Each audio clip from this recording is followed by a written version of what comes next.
Good evening, and welcome to our continuing series, Explorations in Savitri, with our brother Alok.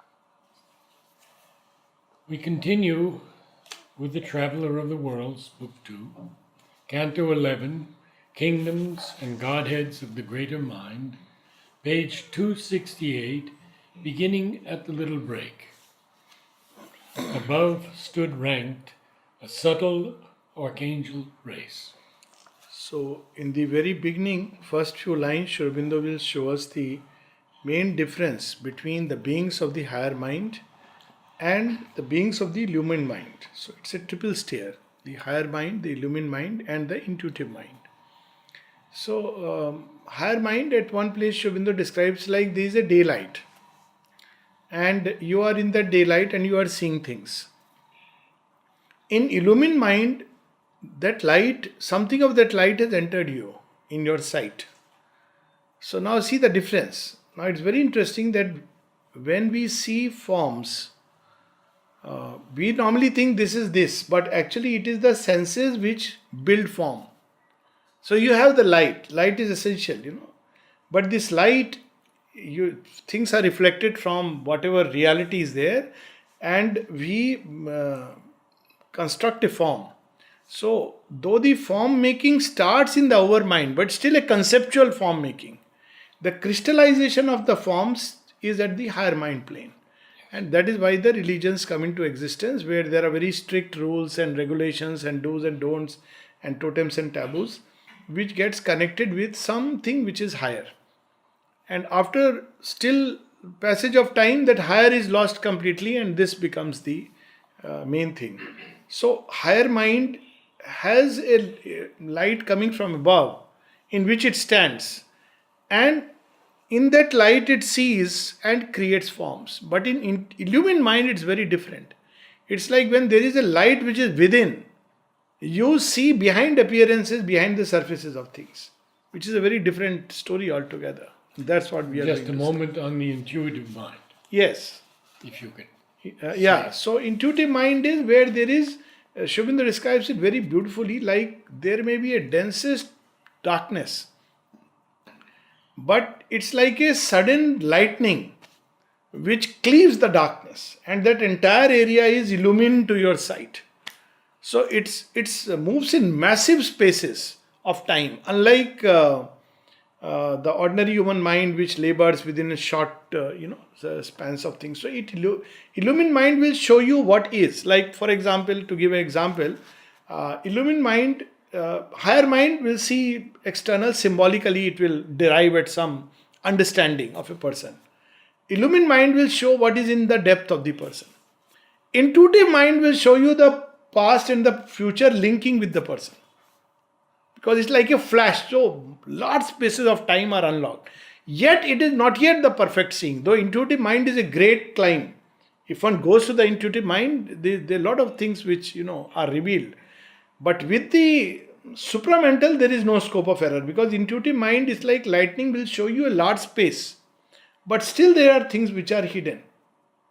The interconnectedness of one with another, one life with countless other lives, that is missing. That only the supramental light can show. So this is how the climb comes. And overmind, of course, is the range which buttresses in between, where you go, actually you are preparing to go beyond the form. So that's where you have all these Sagun Brahman, Nirgun Brahman, form and the formless, all these debates start there.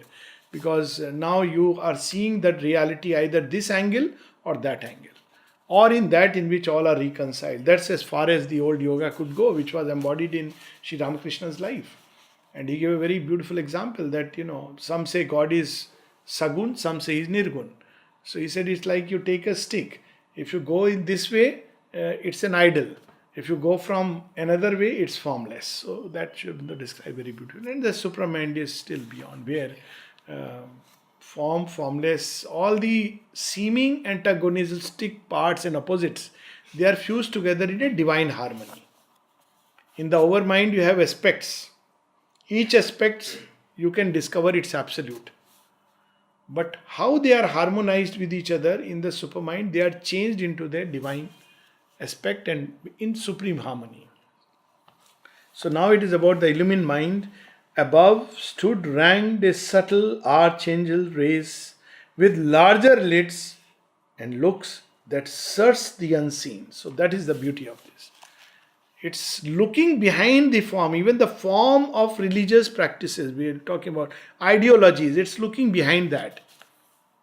Human beings, they lived a light of liberating knowledge shone across the gulfs of silence in their eyes. Now, this light is in their eyes, and it's a liberating knowledge. Probably from here, one can at least use the word Vidya in its sense that Vidya is that which liberates.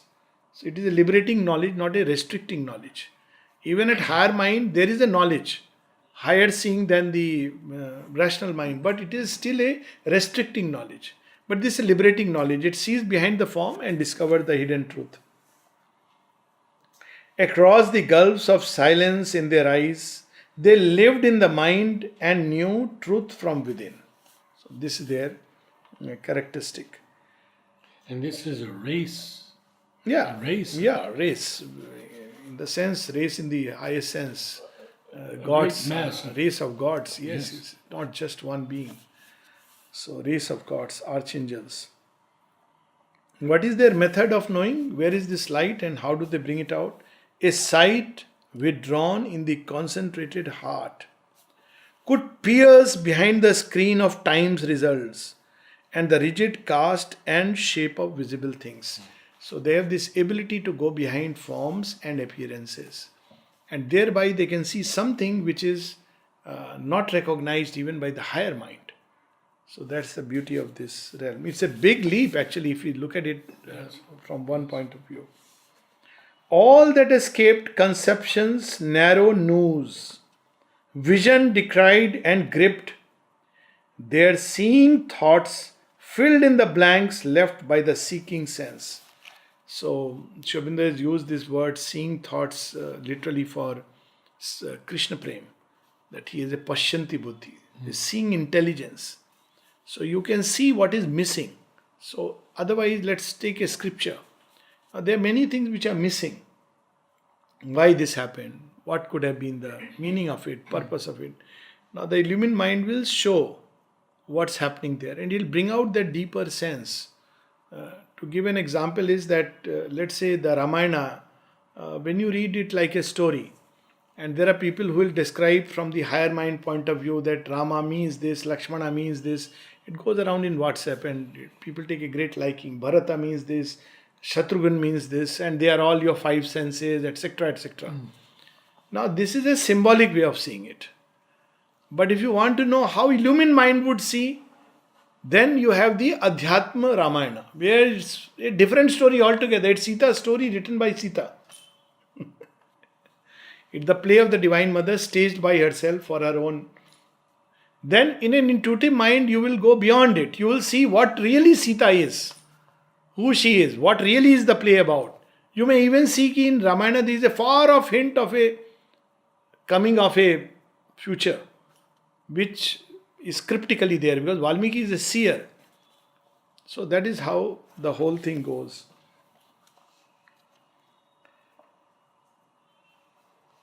Filled in the blanks left by the seeking sense, high architects of possibility and engineers of the impossible.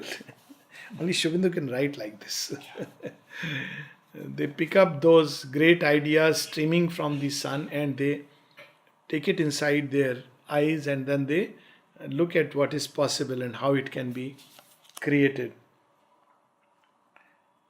Mathematicians of the infinitudes and theoreticians of unknowable truths, they formulate enigmas, postulates, and join the unknown to the apparent worlds. So this is there. Basically, it's something more abstract than just form, something like mathematics. And you'll see through this passage, a lot of mathematical terms will come.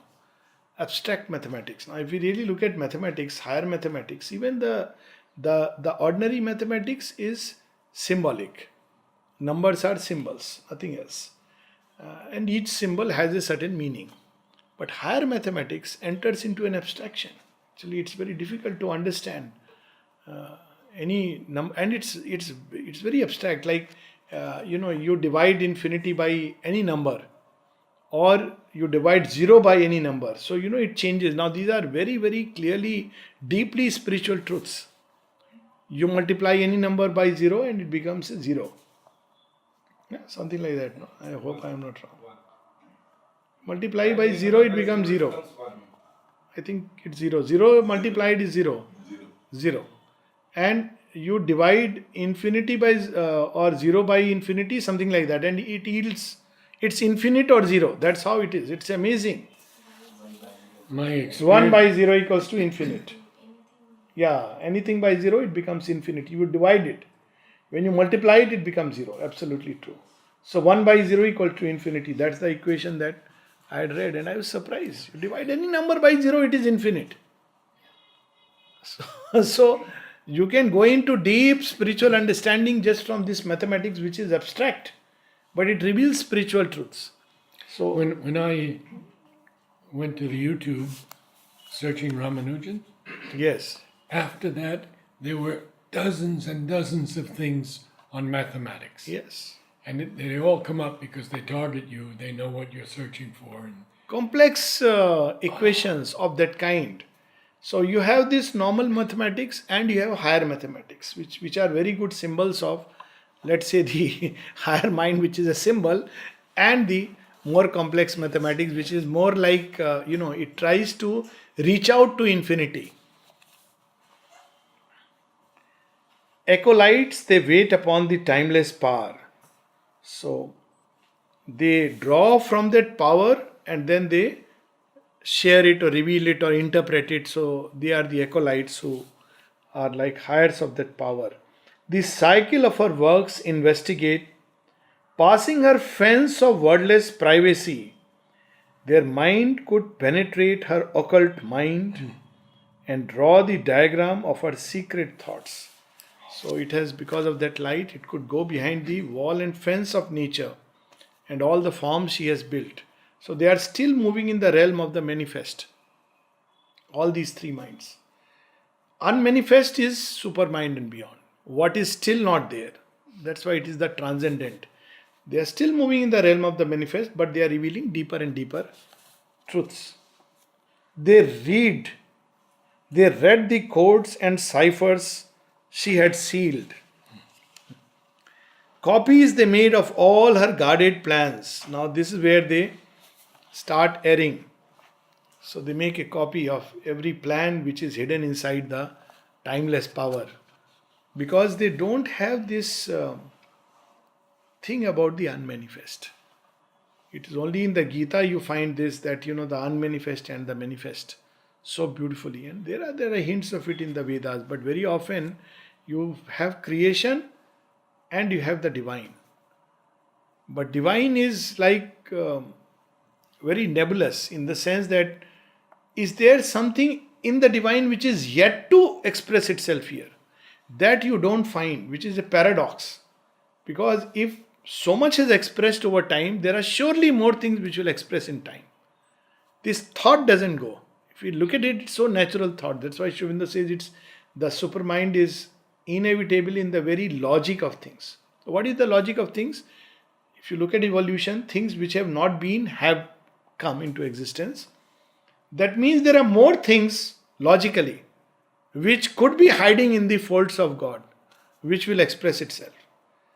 But we don't find it if we lean towards passive Brahman, which absorbs all things. So you have creation, whatever it is, and you have the passive Brahman in which we can go and annul ourselves.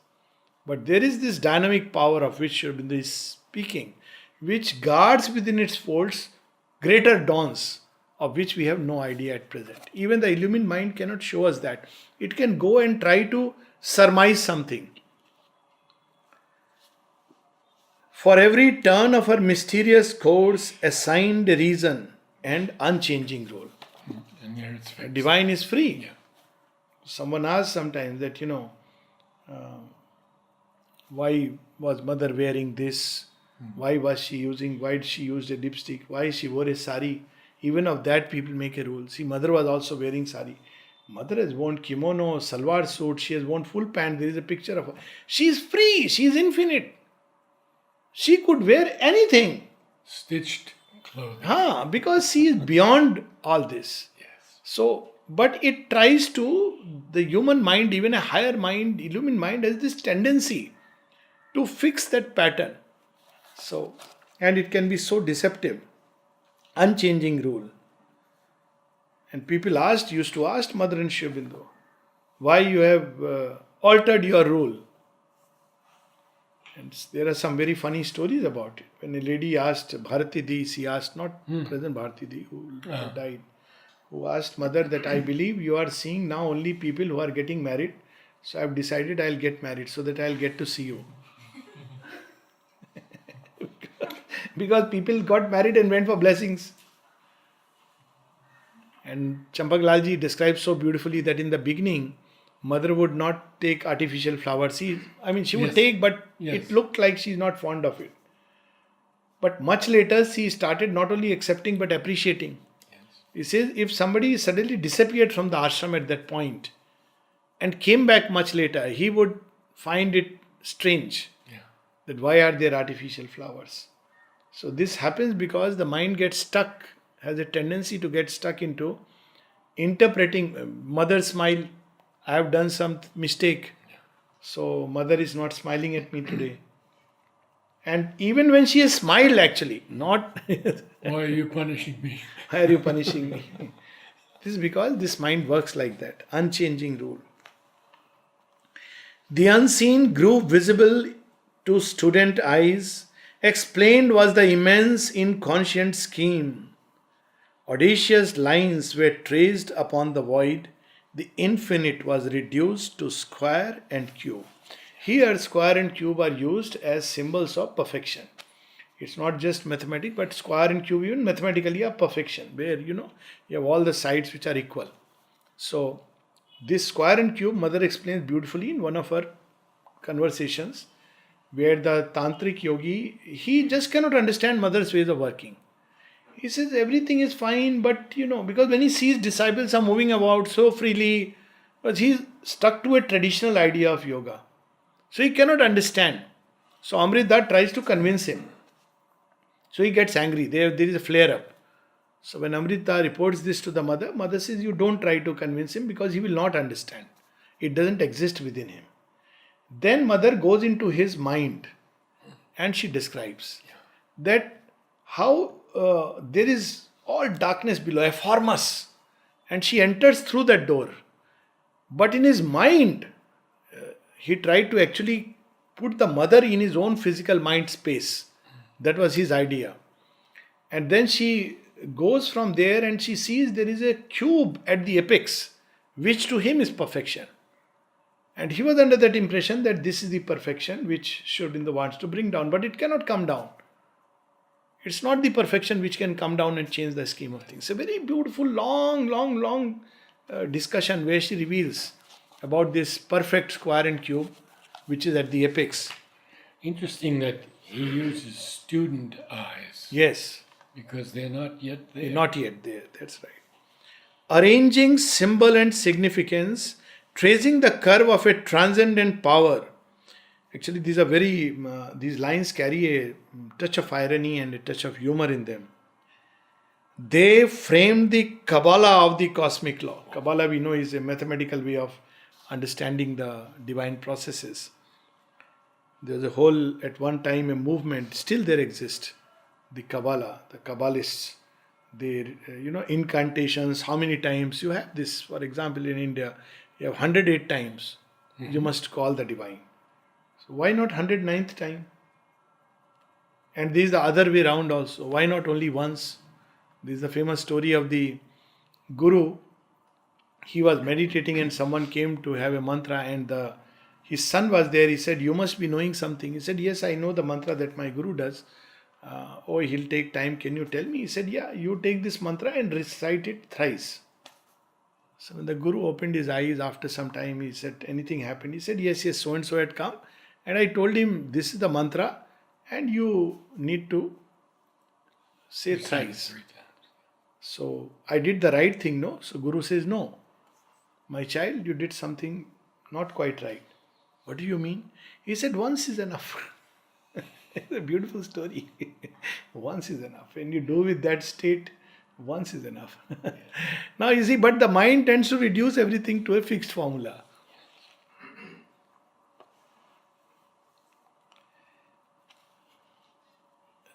Tracing, they formed the Kabbalah of the cosmic law, the balancing line discovered of life's technique, and structured her magic and her mystery.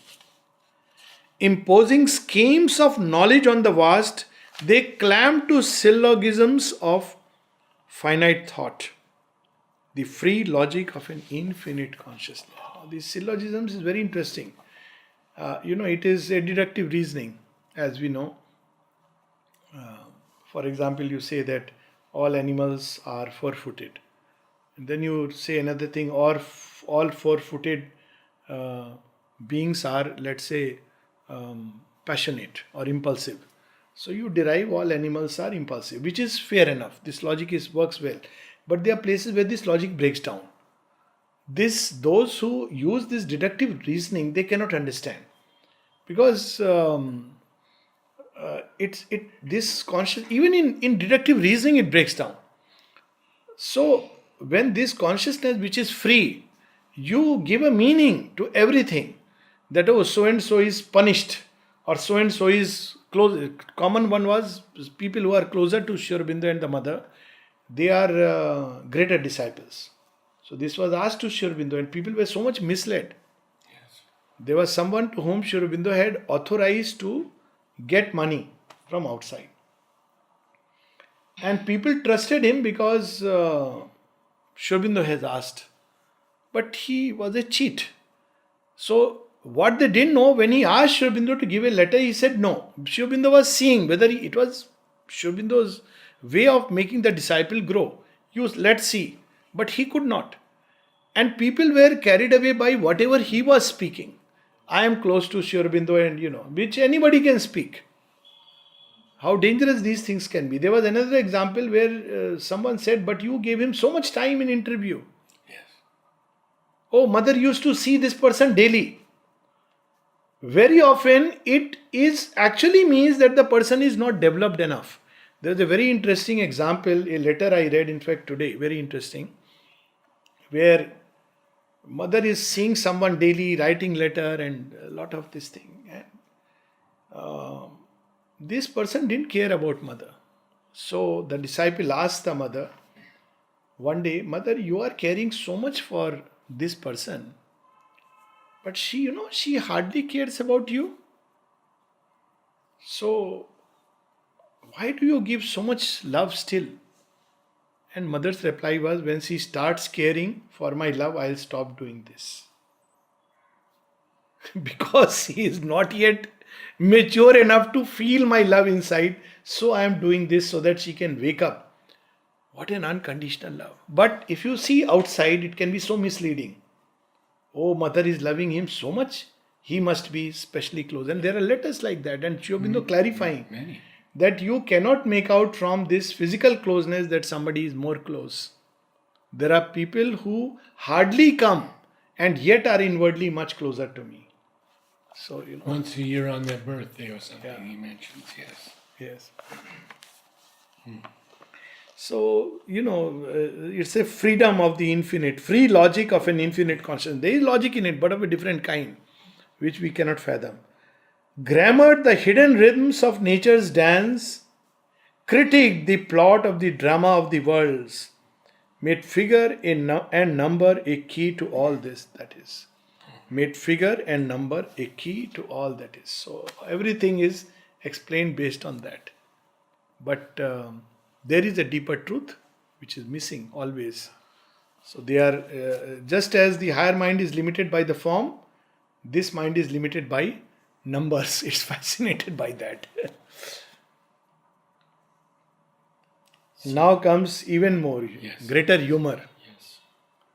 The psychoanalysis of cosmic self was traced, its secrets hunted down and read. The unknown pathology of the unique. Literally, it means the presence of evil in God's world. So you either pass it on to human karma or things, how can there be evil? So, or you bring in another power, which is, of course, God, but it's a dark power which is in the underbelly of God. So, psychoanalysis of cosmic self. In psychoanalysis, that is how you explain things. So, Sri Aurobindo so beautifully brings in this, and of course, he has spoken of psychoanalysis also. Very much. That these psychoanalysts with their ABC, they go into the dark realms with the little torchlights, and they build a whole theory based on that. So even there are people who, based on observing this side of creation, have even posited that God is just strong and mighty. I mean, whole Nietzschean hymn of a God, Superman is this. He is mighty, and the Asura sees only this aspect of God. It said, look at nature. Is there any pity in nature? So this is how they had traced the psychoanalysis of cosmic But self. the unknown pathology is also very humorous. Of the unique. Assist was the system of the probable, the hazard of fleeing possibilities to account for the actual's unaccountable sum, which actually is one of the big problems in physics. To account for the energy, which is there in the universe. Where does it come from? And there are so many theories tracing which they have gone on to other domains. The whole string theory and the superstring theory comes because they can't account exactly the perfect equation which will explain all things. So, and of course, the open system, that universe is expanding. This is not something closed, that there is fixed amount of energy and fixed amount of matter, but something which is drawing from somewhere else and expanding into something else. We watched Rupert Sheldrake today. Oh. Is the sun conscious? Very interesting talk. And he speaks about what is it, Nilisha? Psychic, yeah, it's a different understanding of consciousness that's coming about in scientists. That the materialists, most of them have given up the material idea. Yes, of course, there are sounds of the sun which have been recorded. Yeah. Solar sound, the movement of the sun. It's very interesting. So, necessities, logarithmic tables drawn, cast into a scheme the triple act of the one. This triple act is a very interesting word. This triple act can be seen in both ways. One is the past, present, future. It's a single act because it's the one. He has all the threads. But it looks like as if your past is determining your present and the present is determining the future. And there are fixed schemes. There are stories where so and so had done this, therefore. There is as if no scope for the infinite who is all the time drawing you despite yourself. So this triple act, another aspect of the triple act is space, time and causality. Because things come out in a certain fragment of time, so we assign a causality. But if we go deep into the state of oneness, then we see this causality itself is a creation of the human mind. And everywhere we misapply it. As I said, so and so is close, so and so, all adjectives that we give to things. That's why in Samam Brahman we realize this. Sri Aurobindo says in the Life Divine that the human mind errs when it makes a degree of error of quantity and an error of quality. And it gives the example of the ant and the mountain to start with. Which is greater? So if you see quantity, then mountain is greater. If you see quality, it's the ant. But then he says even the error of quality. Each has its own unique quality. But in oneness you discover that it's not true. And that's what we were discussing some time back. I remember another story when we had gone to meet H. Didi. Let me not. Who had been very close to Mother. Mother has written so many maximum letters to her. And she was very fond of me, and then We all family members had gone there, myself, my wife and son. So she started narrating all her, how close she was to mother and how mother this, that, but everything was in past tense. So I knew that now there is going to be a explosion. I was holding myself, but Kavita couldn't. She said, please don't say was. Mother is still the same. We have felt the same intimate closeness. Now this was not digestible or palpable. How can somebody who has never seen the mother feel the same intimate closeness? But we were describing truth of our experience. Honestly, it's like so she has taken care more intimately. Like earlier you had to write, then you get a response. Now all that is bypassed. Shortcut. And many children now who are coming are experiencing this. And even greater intimacy. Now how does it come? But this we understand only when we live in oneness. That for the divine, in each one he is relating in his own unique and wonderful way. These Mumbai children, 14, 15 years old, come in groups of 30 and more to meet with me. They have incredible experiences at the Samadhi. Yes. Unbelievable many of revelations. these. That how come they are experiencing things like this? They're weeping. Yes. Weeping at the Samadhi. Incredible truths suddenly come out like a flash. And then when people say evolution is not happening, I wonder probably we are looking at the wrong place. Probably we are looking only at the parliament and the legislature and the Wall Street. Even their evolution is taking place.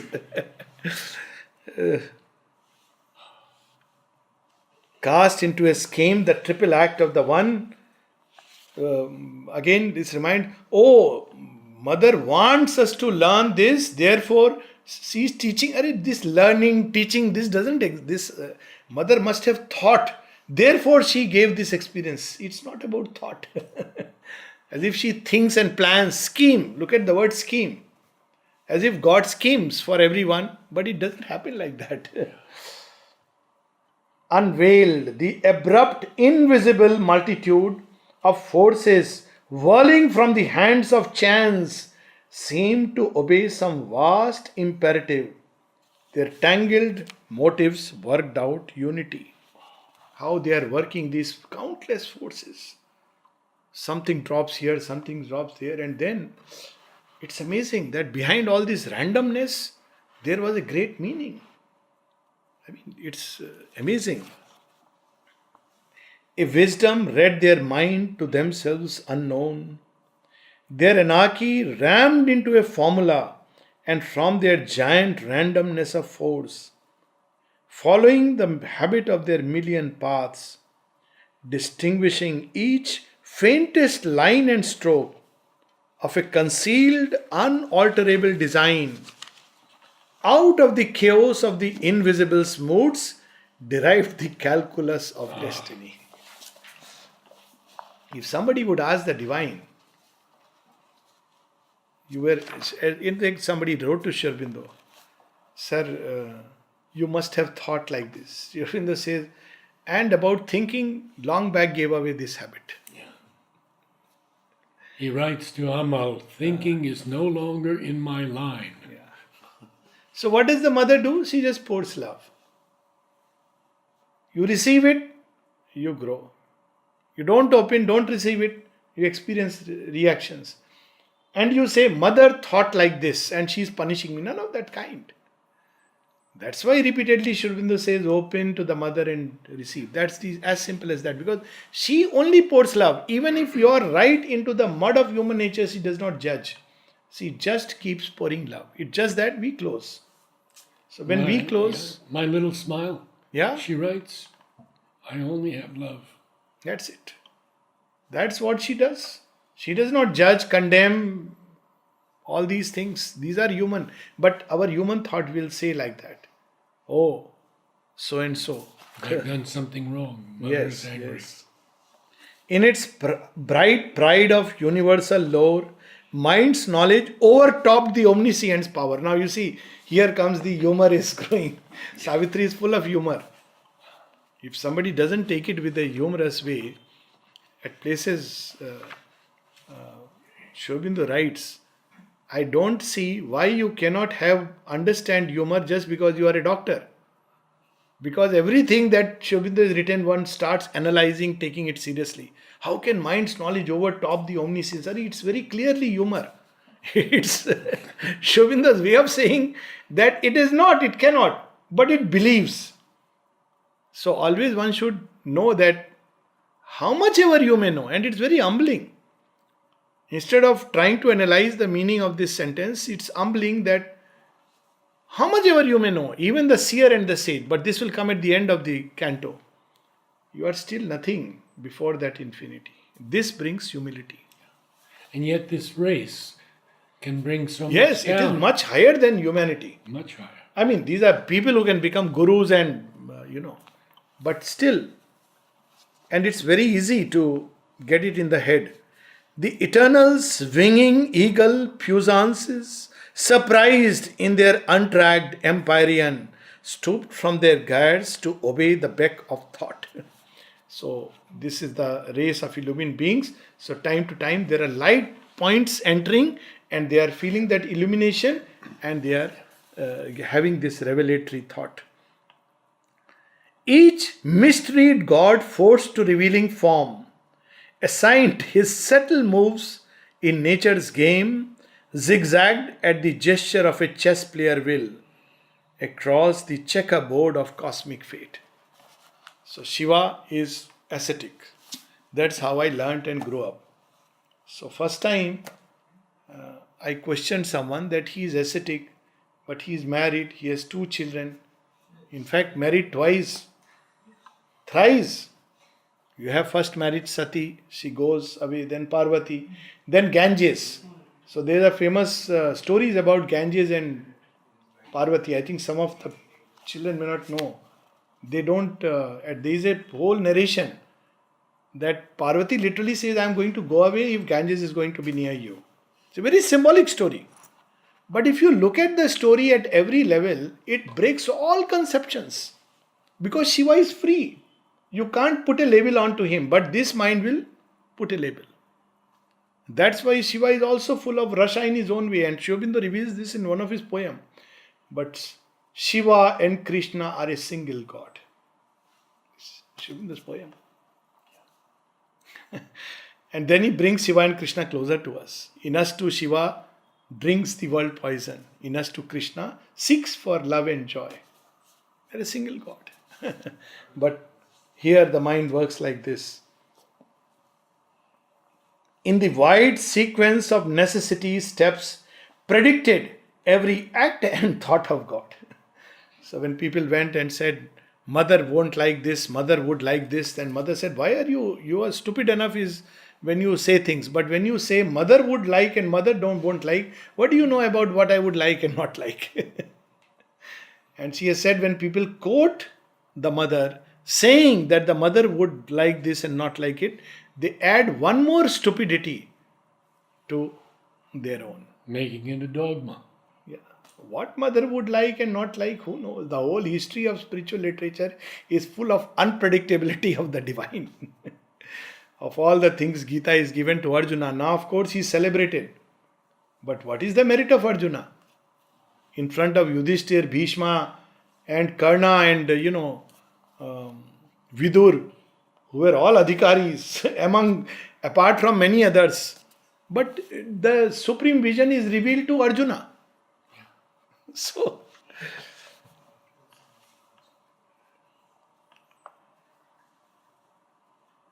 its values weighed by the accountant mind, checked in his mathematized omnipotence, lost its divine aspect of miracle, and was a figure in a cosmic sum. How many times, I have seen people in Indian tradition very proud about this, that 1 lakh times I have written this mantra. It's okay, it's nothing wrong with it. But it's not about writing how many times you have written this mantra, how much you have remembered every line. The real thing is how much you have lived it inside.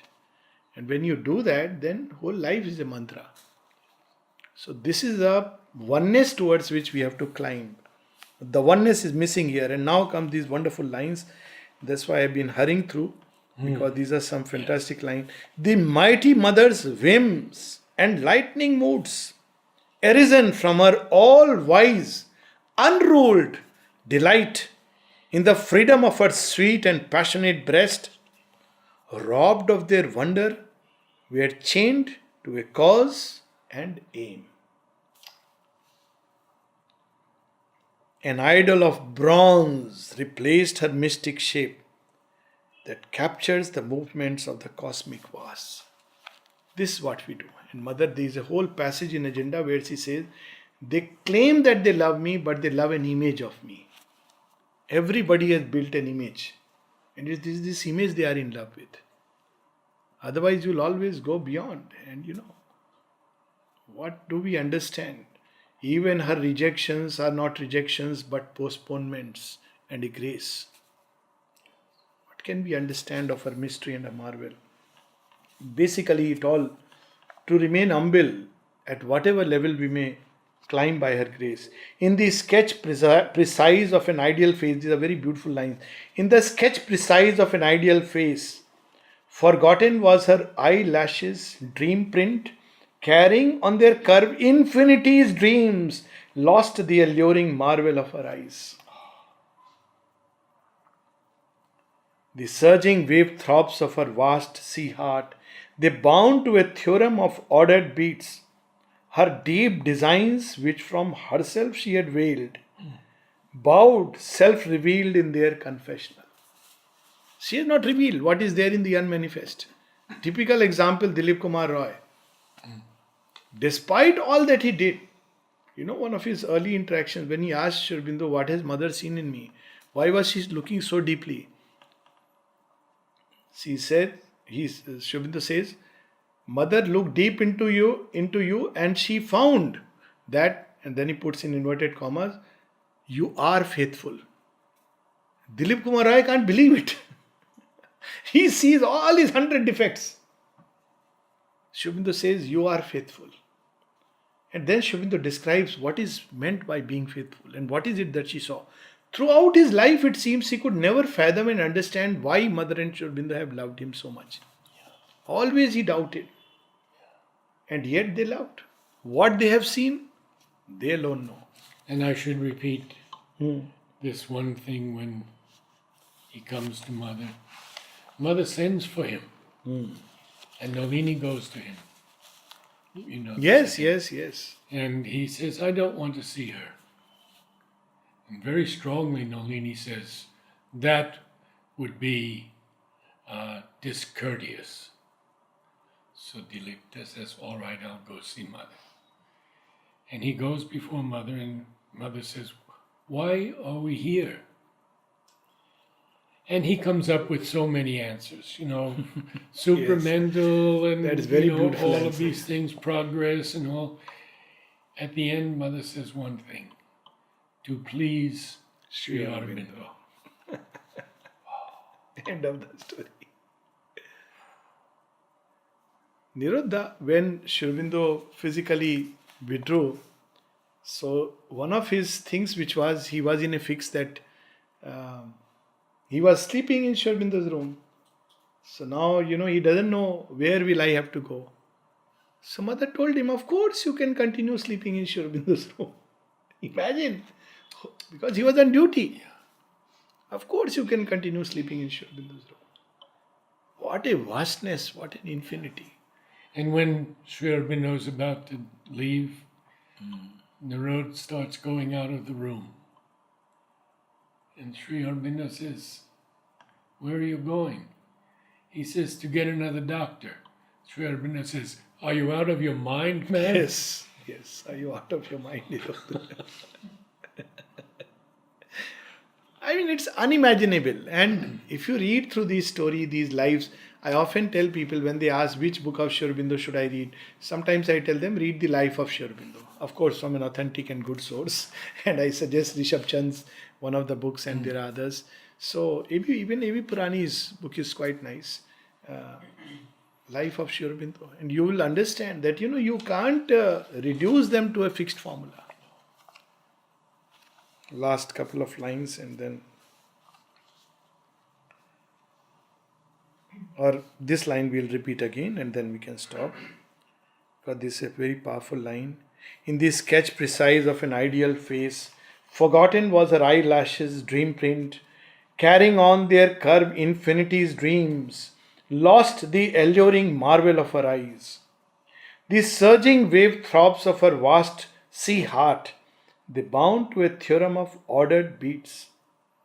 Her deep designs, which from herself she had veiled, bowed, self revealed in their confessional.